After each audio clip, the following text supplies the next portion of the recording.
Ó Mãe Santíssima, intercedei por nós para que possamos bem compreender os ensinamentos de vosso Divino Filho, nosso Senhor e Salvador Jesus Cristo, e as explicações dos pais da Igreja. Ó Virgem Imaculada, ofereço-vos este trabalho e peço que abençoais aqueles que o ouvirem, e que seja para a maior honra e glória de Deus. Amém.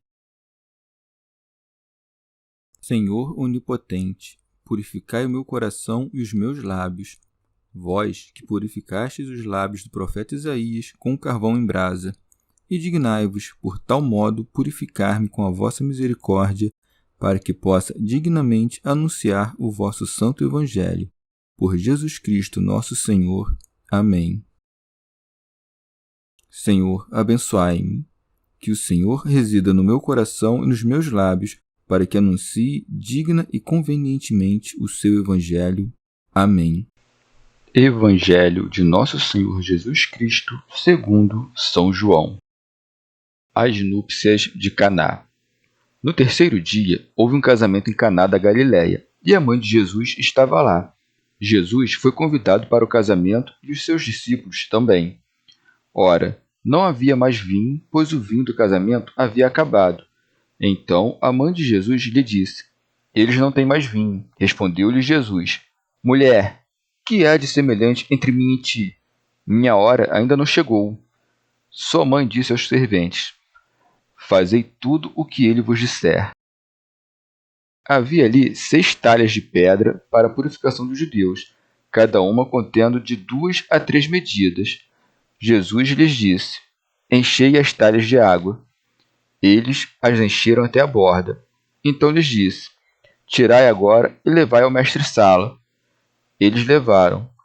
Quando o mestre-sala provou a água transformada em vinho, ele não sabia de onde vinha, mas o sabiam os serventes que haviam retirado a água. Chamou o noivo e lhe disse: Todo homem serve primeiro o vinho bom, e, quando os convidados já estão embriagados, serve o inferior. Tu guardaste o vinho bom até agora. Esse princípio dos sinais, Jesus o fez em Caná da Galiléia e manifestou a sua glória, e os seus discípulos creram nele. Depois disso, desceram a Cafarnaum, ele, sua mãe, seus irmãos e seus discípulos. Dali ficaram apenas alguns dias. Comentários dos pais da Igreja. São João Crisóstomo. Conhecido que era Nosso Senhor na região da Galiléia, chamaram-no para estas bodas. No terceiro dia, houve um casamento em Caná da Galiléia. Alcunhano. Caná é um vilarejo localizado na província da Galiléia. São João Crisóstomo. Convidaram-no não porque fosse alguém autorizado, mas simplesmente como conhecido entre muitos.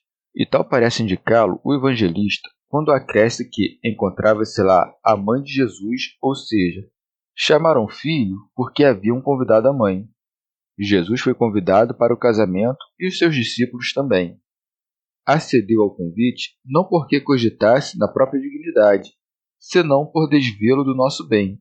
Com efeito, aquele que não desdenhou de assumir uma forma servil, tampouco desfaria no comparecer às bodas de seus servos. Santo Agostinho. Veste-se, pois, o homem do próprio orgulho ao reminar esta divina humildade. É de notar aqui, entre outras coisas, como o filho de uma virgem deixou-se ir a estas núpcias, ele que, quando era com o pai, instituiu o casamento. São Beda. Literalmente, o proceder de Jesus, concorrendo a estas bodas, confirma na fé os cristãos e demonstra quanto é condenável o erro de Tatiano, Marcião e quantos havia que aviltavam a ideia mesma de casamento. Se o leito nupcial, livre de nódoas, e o casamento, firmado a preceito, fossem ilícitos, Nosso Senhor jamais teria tomado parte nestas bodas. Coisa boa é a castidade conjugal, melhor ainda, porém, a continência dos viúvos. Mas a perfeição virginal, essa é a mais alteada. Nosso Senhor, pois, com este intento, a saber, de demonstrar a excelência de todos esses graus de eleição, discernindo com efeito o mérito de cada um deles, dignou-se nascer do acendrado ventre da Virgem Maria. E tanto que nasceu, logo acolheu a bênção da viúva Ana, que dizia por palavras proféticas. E agora convidaram-no, em jovem, aqueles que estavam a celebrar essas bodas, e de feito a estes honrou-os Nosso Senhor com sua presença. Santo Agostinho. Haveremos de nos admirar se Nosso Senhor compareceu a essas bodas, ele que descera ao mundo a celebrar as próprias núpcias?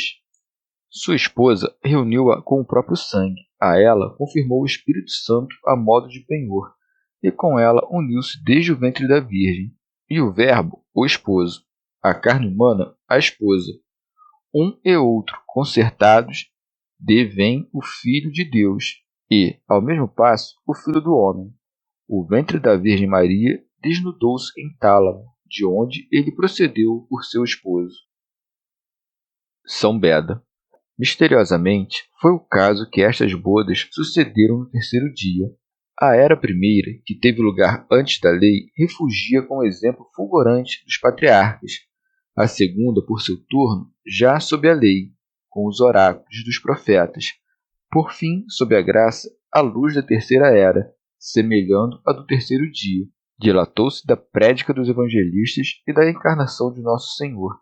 Ademais, consta que essas bodas foram celebradas em Caná da Galileia, que significa zelo de transmigração, e com isso se quer assinar as que ardem, devotos de desejo da graça de Cristo, a transmigrar dos vícios às virtudes, dos bens terrenos à eternidade. Estando Nosso Senhor recostado, acabou-se o vinho, o que lhe deu ocasião de produzir vinho melhor, para que se fizesse manifesta a glória oculta do homem-Deus. Faltando o vinho, a mãe de Jesus disse-lhe: eles não têm mais vinho. São João Crisóstomo. Importa examinar como pôde a mãe de Nosso Senhor formular tão subido conceito do próprio filho, já que ele ainda não havia operado nenhum milagre. O evangelista observa ao diante. Tal foi o primeiro milagre de Jesus. Porém, verdade é que já entrara a se revelar por meio de João e das conversas que entretinha com seus discípulos. Demais disso, primeiro que todos estes fatos, a concepção do menino e quanto sucedeu desde seu nascimento, acolheram a estima de Maria, pelo que escreve São Lucas. Maria conservava todas essas coisas, meditando-as no seu coração. Mas por que Maria não estara mais cedo com Jesus a que começasse a operar milagres? É que, antes, a conta de viver Nosso Senhor como homem comum, ela não cuidava que pudesse dirigir-lhe a palavra naqueles termos. Quando, porém, conheceu o testemunho de João e advertiu que Jesus estava a viver rodeado de discípulos, fez confiança para lhe rogar. Alcuino. Maria representa aqui a sinagoga, como a estar com Jesus Cristo a que operasse milagres, porque era uso entre os judeus pedidos como tais. Prossegue o evangelista. Jesus respondeu-lhe: mulher, que há de semelhante entre mim e ti? Santo Agostinho. Alguns, contrariando o evangelho e asseverando que Jesus não nasceu da Virgem Maria, forcejam por extrair desta passagem argumento que confirme esta tese. Como poderia, dizer eles, ser ela a mãe do Salvador, se ele lhe falou por estas palavras: mulher, que há de semelhante entre mim e ti? Estes fatos, entretanto, quem nos relatou? O mesmo evangelista João que escrevera mais acima, e encontrava-se lá a mãe de Jesus. Por que se exprimiria nesses termos se não fosse verdade? Acaso Nosso Senhor concebeu tomar parte nestas bodas por ensinar os homens a desprezarem suas mães? São João Crisóstomo. Que Jesus Cristo, sobremaneira, venerava sua mãe, disto somos notificados por São Lucas, quando este escreve que Nosso Senhor em tudo se sujeitava aos pais. De fato, enquanto os pais não põem obstáculos à vida consagrada a Deus, devemos-lhes obediência. Quando, porém, se tornam importunos, buscando nos arrancar as coisas do espírito, é força resistir-lhes. Santo Agostinho. Jesus, enquanto homem, era menor que Maria, e a ela devia obediência, enquanto Deus, contudo, por altear-se sobre todos, disse-lhes: que há de semelhante entre mim e ti? São João Crisóstomo. Disse Nosso Senhor deste teor para que seus milagres não se tornassem objeto de suspeita. Com efeito, não cabia a sua mãe, mas àqueles que deram pela falta do vinho interpelá-lo. Tencionava com isto mostrar que há tempo certo para cada coisa e que não se devem misturar os afazeres, para que daí se não sigam confusões, pelo que acresce: minha hora ainda não chegou. Isto é, ainda não me conhecem os que estão aqui, ainda não deram fé de que esvaíra-se o vinho, que advirtam nisto primeiro. Aquele, com efeito, que ainda não experimentou a privação, este tampouco há de pressentir os benefícios. Santo Agostinho. Ou ainda, respondeu Nosso Senhor desse teor, desde que, enquanto Deus, não tinha mãe, enquanto homem, sim, o tinha, mas o milagre que estava por operar seria obra da divindade, não da entibiada natureza humana. Sua mãe, contudo, requestava-lhe o milagre. Jesus, no entanto, prestes a pôr em efeito aquele ato divino, parece desconhecer o ventre em que fora concebido, quando diz: mulher, que há de semelhante entre mim e ti? Como se dissesse: não foste tu que engendrastes o poder divino que em mim opera milagres como estes. E chama-lhe mulher para assinar-lhe o sexo, não porque ela se corrompera. Como, porém, herdei de ti minha fraqueza, haverei de te reconhecer quando toda esta debilidade for levantada a pender da cruz, donde ainda não chegou a minha hora, ou seja, reconhecer-te-ei no mesmo ponto em que a parte humana, de quem és a mãe, for atada à cruz. É precisamente nesse momento que Nosso Senhor recomendará Maria ao seu discípulo, porque, havendo de morrer primeiro que ela, ressuscitaria antes de sua morte. É para notar que, a exemplo dos maniqueístas, que cuidam encontrar nestas palavras de Jesus: mulher, que há de semelhante entre mim e ti, argumentos em favor de seus erros, os astrólogos tencionam fundamentar suas crenças nestoutras, quais sejam: ainda não chegou a minha hora. Vede, dizem eles, como Jesus Cristo estava sujeito ao destino, pois que declarou explicitamente que sua hora não era chegada. Que reparem, contudo, destas outras palavras do Filho de Deus: tenho poder de dar minha vida, e tenho poder de a reassumir. Que busquem o sentido verdadeiro dessas palavras: ainda não chegou a minha hora. E não submetam ao destino o mesmo Criador dos céus. Ora, pender o destino dos astros, não pudera a eles estar submetido quem os criou. Ajunte-se a isto o fato de que não somente Jesus Cristo não esteve sob o domínio dos astros, mas que ninguém jamais o esteve. Por que então falou desse teor, ou seja, que ainda não havia chegado a sua hora? Porquanto era seu o eleger a ocasião de morte, mas ainda não lhe parecia certo dispor deste poder.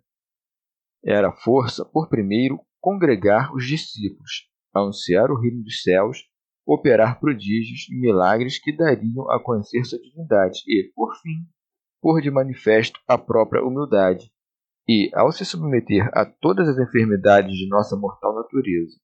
Cumpridos todos esses desígnios, chegou-lhe a hora.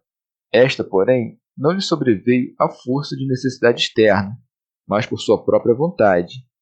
Não a hora imposta pela fatalidade, mas determinada pelo seu próprio poder. São João Crisóstomo. Conquanto houvesse dito que ainda não havia chegado sua hora, Jesus Cristo acaba por aceder à vontade de sua mãe, demonstrando destarte que não estava submetido ao ditame das horas. Estivesse, como poderia de pronto operar esse milagre, mesmo antes do tempo? Ademais, assim agiu em consideração à sua mãe, para não contradizê-la, nem vexá-la diante de todos, uma vez que ela havia reunido alguns empregados a apoiá-la no pedido. São Beda. Como a dizer: ele não haverá de recusá-lo, embora pareça que sim. Fiava-se, com efeito, na piedade e misericórdia de Nosso Senhor. Prossegue o texto. Havia ali 6 talhas de pedra para a purificação dos judeus, cada uma contendo de 2 a 3 medidas. Dizia-se hidrae, esses recipientes preparados para receber e armazenar água, do grego hidor, que significa água. Alcuíno. Essas talhas continham a água que servia para purificar, conforme o uso judaico. Entre outras tradições farisaicas que soiam seguir os judeus, havia esta de se lavarem de tempos em tempos. São João Crisóstomo. Porque a Palestina era terra árida e porque aí achavam-se poucas vertentes d'água, os judeus costumavam armazená-la nessas talhas, evitando assim ter de tornar frequentemente aos rios. Com este proceder, vingavam purificar-se prontamente no caso de ter lugar algum ato impuro. Acresce o evangelista, para a purificação dos judeus, e com o sentido de evitar que algum infiel se pusesse a suspeitar deste vinho, ideando tivesse sido preparado a partir de sobras deixadas nas talhas, depois de enchê-las com água, transformou-a naquele vinho sutilíssimo, a mostrar que esses recipientes jamais contiveram vinhos outros. Santo Agostinho. Metretas, do grego metron, que quer dizer medir, significa alguma unidade de medida, como uma urna, ânfora ou algo similar. São Beda. E quando o evangelista diz que esses recipientes levavam cada um 2 ou 3 medidas, não quer com isso dar a entender que havia 2 tipos diferentes, um com menor e outro com maior capacidade, senão que serviam indiferentemente para armazenar 2 ou 3 medidas. Prossegue. Jesus disse-lhes: enchei as talhas de água. Eles as encheram até a borda. São João Crisóstomo. Mas por que Jesus não operou o milagre antes que fossem enchidas as talhas? De fato, teria sido muito para admirar se Nosso Senhor houvesse feito surgir uma nova substância a partir do nada, em vez de simplesmente transmutar as qualidades da água. Com efeito, um tal milagre teria sido mais prodigioso. Muitos, porém, não haveriam de o crer. Assim, repetidas vezes, vemos Nosso Senhor apoucar a grandeza dos milagres que opera com o viso de torná-los mais acreditáveis. De mais a mais, ele opera grande número de milagres a partir de substâncias já existentes para destruir a crença perniciosa de que o Criador do mundo é distinto do verdadeiro Deus, uma vez que, se o suposto Criador de fato lhe fosse contrário, não haveria de se servir de meios externos para dar a conhecer o próprio poder. Nosso Senhor, porém, não encheu de água, por si mesmo, as vasilhas, e depois mostrou o vinho, senão que mandou aos encarregados de servir para que testemunhassem tudo o que sucedia. Tirai agora e levai ao mestre-sala. Alcuino. O mestre-sala, chamado de arquitriclínio, em alguns escritos, designa o chefe do triclínio. Este termo, por seu turno, refere-se a uma fila de 3 recostos, do grego cline, leito de repouso, ou seja, o arquitriclínio era o primeiro entre os convivas a se recostar no leito, segundo os usos de então. Há quem cuide referir-se esse termo a um sacerdote judeu, lá presente a instruir os esposos acerca das bodas. São João Crisóstomo. Ou ainda, alguns poderiam ter para si que os convidados achavam-se embriagados, sendo-lhes difícil discernir entre o vinho e a água. Os serviçais, porém, não poderiam ser arguídos disto, porquanto eram particularmente atentos, não tendo senão uma preocupação, tudo dispor com ordem e beleza. Deste modo, por produzir irrefutável testemunho daquele milagre, Nosso Senhor falou deste teor: levai ao mestre-sala, que não tinha o paladar embotado, e não servi aos convivas. Santo Hilário. De início, alguns serviçais despejaram água nas talhas. Em seguida, o vinho é servido nos cálices por outros. Assim, não se compadece a percepção destes com a daqueles. Com efeito, os primeiros deram fé de que elas continham água. Os segundos, porém, repararam do vinho que nelas ia. Quando o mestre-sala provou a água transformada em vinho, ele não sabia de onde vinha, mas o sabiam os serventes que haviam retirado a água. Chamou o esposo. Não era o caso de simples mistura, senão de criação. Desfez-se a água em sua simplicidade e avultou-se o sabor do vinho. Com efeito, não sucedeu que, pelo acréscimo de um líquido de inferior qualidade, obteve-se outro superior. A primeira substância deixou de ser, dando lugar a outra que até então não era. São João Crisóstomo. Tensionava Nosso Senhor que os sinais de seu poder fossem conhecidos de pouco em pouco, por maneira que não deu a conhecer publicamente o que fizera. Tampouco o mestre-sala interpelou os empregados.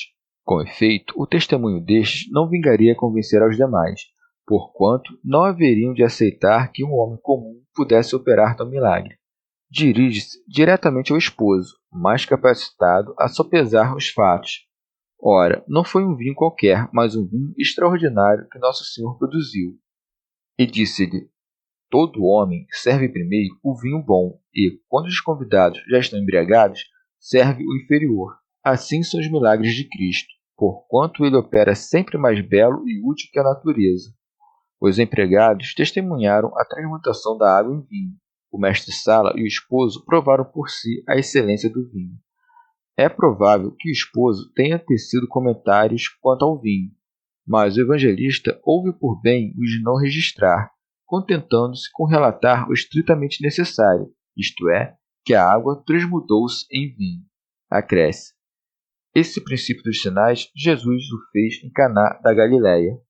Era força, então, dar a conhecer o próprio poder por meio destes sinais, porquanto cercavam seus discípulos, com boa disposição e atentos a tudo que o Mestre fazia.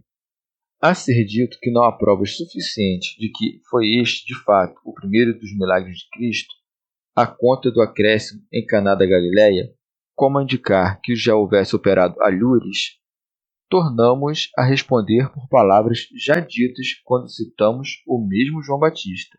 Vim batizar em água, para ele ser reconhecido em Israel.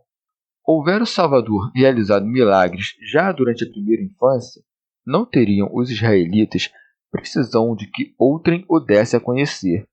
De fato, o vultoso número de milagres que operou Nosso Senhor em breve espaço de tempo tornou-o conhecido de todos. Sua reputação, porém, teria sido 1000 vezes maior se tivesse entrado a fazê-lo desde a infância, pois que tanto mais espantosos haveriam de ser os milagres operados por uma criança, e em período, aliás, mais relatado. Mas convinha que não os operasse desde a infância, porque os homens haveriam de crer que a encarnação era mera aparência, e, tomados de inveja, seus inimigos crucificá-lo-iam antes do tempo. Santo Agostinho. Os que estavam cientes da divindade de Nosso Senhor, esses não se mostraram espantados deste milagre. O que ele fez nas bodas de Caná, nas talhas cheias d'água, é o mesmo que faz todos os anos em nossas vinhas. Desta transformação, contudo, não nos espantamos, porque repete-se anualmente a olhos vistos. Deus, pois, lançou mão de novos prodígios a despertar os homens adormecidos, pelo que segue, e manifestou a sua glória. Alcuino. Eis que ele é o Rei da Glória, que transforma os elementos com autoridade. São João Crisóstomo. Era o que lhe cabia. E se à época poucos presenciaram o milagre, com efeito, após disto, tornou-se conhecido de todos. Segue o texto. E os seus discípulos creram nele. A partir de então, passaram a crer com mais facilidade e examinar diligentes os fatos que testemunhavam. Santo Agostinho. Se apenas então passaram a crer em Nosso Senhor, acaso ainda não eram seus discípulos quando acudiram às bodas? Verdade é que se trata de um modo de falar, como quando, por exemplo, dizemos que o apóstolo Paulo nasceu em Tarso, na Cilícia, quando é evidente que na época de seu nascimento ainda não havia se convertido em apóstolo. Da mesma maneira, quando lemos que os discípulos do Senhor foram chamados às bodas de Caná, devemos disto entender que ainda não eram propriamente discípulos, senão que viriam a sê-lo com o tempo. Vede os mistérios que se encerram nestes milagres de Nosso Senhor. Convinha que se cumprisse em Jesus Cristo o que dele havia sido predito. Transmudou a água em vinho, quando lhes abriu a inteligência e lhes explicou as Escrituras. Assim, infunde sabor no que outrora era insípido, e a bebida inócua torna-se inebriante. São Beda. Quando apareceu Nosso Senhor em carne mortal, a suavidade do conhecimento da lei, semelhante ao vinho, pouco a pouco entrou a corromper-se à força da interpretação carnal que lhe davam os fariseus. Santo Agostinho. Tivera ordenado que a água fosse deitada fora, e então, derramado nas talhas um vinho extraído dos recessos da criação, pareceria que rejeitava o Antigo Testamento. Como, porém, convertesse a água em vinho, deu-nos a conhecer que as antigas Escrituras lhe pertenciam, porque foi à conta de sua injunção que se encheram as talhas. Elas, contudo, são insípidas se nelas não se discerne o mesmo Jesus Cristo. Sabemos também que a lei data do início do mundo. Daí até os nossos dias separam-se 6 idades. A primeira, de Adão a Noé. A segunda, de Noé a Abraão. A terceira, de Abraão a Davi. A quarta, de Davi até a transmigração para a Babilônia. A quinta, até João Batista. A sexta, por fim, daí ao fim do século. Aquelas 6 talhas, pois, figuram essas 6 idades, que não carecem de profecia. Qual as talhas cheias, assim as profecias cumpridas. Porém, que significa que continham 2 ou 3 medidas? Tivesse o evangelista mencionado apenas 3 medidas, naturalmente concluiríamos que referiam-se ao mistério da Trindade. Todavia, o fato de ter escrito 2 ou 3 não constitui razão suficiente para deixarmos de lado essa interpretação, pois que, nomeados o Pai e o Filho, decorre daí como consequência o mesmo Espírito Santo, na medida em que este pode ser entendido como o amor mútuo entre os 2 primeiros. Há ainda outra explicação possível. As 2 medidas podem indicar os 2 povos, judeus e gregos. As 3 medidas, por outro lado, representam os 3 filhos de Noé. Alcuino. Os servidores são os doutores do Novo Testamento, que expõem aos outros o sentido espiritual das Sagradas Escrituras. O mestre-sala, porém, é algum doutor da lei, como Nicodemos, Gamaliel ou Saulo. Estes, uma vez comprometidos com as palavras do Evangelho, outrora ocultas sob o véu da lei, são como que a água tornada em vinho e posta ante o mestre-sala. E vemos que nestas bodas 3 espécies haviam de convivas, porque compõe-se a igreja de 3 tipos de fiéis: os casados, os castos e os doutores. Porém, o melhor vinho reserva-o Nosso Senhor para o fim, a saber, o mesmo Evangelho, que saiu a lume na hora sexta. Chegamos ao fim de mais um dia de comentários da Catena Áurea. Muito obrigado por ficarem até aqui, que Nossa Senhora derrame suas graças sobre nós, e até amanhã.